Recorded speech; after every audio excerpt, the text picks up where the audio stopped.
ഇക്കഴിഞ്ഞ നിയമസഭാ ലോക്സഭാ തിരഞ്ഞെടുപ്പുകളിൽ സജീവ പ്രചാരണങ്ങളിലൂടെ മത്സരിച്ച പാർട്ടികളാണ് SDPIയും വെൽഫെയർ പാർട്ടിയും. അത്ര സജീവമായിരുന്നില്ലെങ്കിലും PDPയും 6 നിയമസഭാ മണ്ഡലങ്ങളിൽ മത്സരിച്ചിരുന്നു. തദ്ദേശ സ്ഥാപനങ്ങളിലേക്കുള്ള തിരഞ്ഞെടുപ്പിൽ ഈ പാർട്ടികൾ ചിലയിടത്ത് അംഗങ്ങളെ ജയിപ്പിക്കുകയും ചെയ്തു. എന്നാൽ ഉപതെരഞ്ഞെടുപ്പിൽ അംഗത്തിനില്ലെന്ന് 3 പാർട്ടികളും വ്യക്തമാക്കി. എപ്പോഴും പരസ്യമായും പറയാൻ പറ്റുന്ന, വിശദീകരിക്കാൻ പറ്റുന്ന ഒരു നിലപാട് മാത്രമേ ഞങ്ങൾ സ്വീകരിക്കുകയുള്ളൂ. ഒരിക്കലും രഹസ്യമായ ഒരു ബാന്ധവത്തിനും ഞങ്ങൾ തയ്യാറാവുകയില്ല. സവിശേഷമായ സാഹചര്യങ്ങൾ ഉണ്ടായാലല്ലാതെ ഉപതെരഞ്ഞെടുപ്പുകളിൽ മത്സരിക്കേണ്ടതില്ല എന്നാണ് പാർട്ടിയുടെ തീരുമാനം. മലപ്പുറം മണ്ഡലത്തിൽ പ്രത്യേകിച്ച് സവിശേഷമായ സാഹചര്യങ്ങളൊന്നും ഇല്ല എന്നാണ് ഞങ്ങൾ മനസ്സിലാക്കുന്നത്. അതുകൊണ്ട് പാർട്ടി ഇത്തവണ ഈ ഉപതെരഞ്ഞെടുപ്പിൽ മത്സരിക്കുന്നില്ല. ആർക്ക് പിന്തുണ നൽകുമെന്ന കാര്യത്തിൽ തീരുമാനം പിന്നീട് എടുക്കുമെന്നും പാർട്ടികൾ വ്യക്തമാക്കി.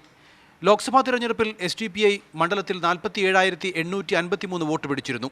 നിയമസഭാ തിരഞ്ഞെടുപ്പിൽ അത് 16,170 കുറയുകയും ചെയ്തു. വെൽഫെയർ പാർട്ടിക്ക് ലോക്സഭയിൽ 29,216 വോട്ടാണ് കിട്ടിയത്.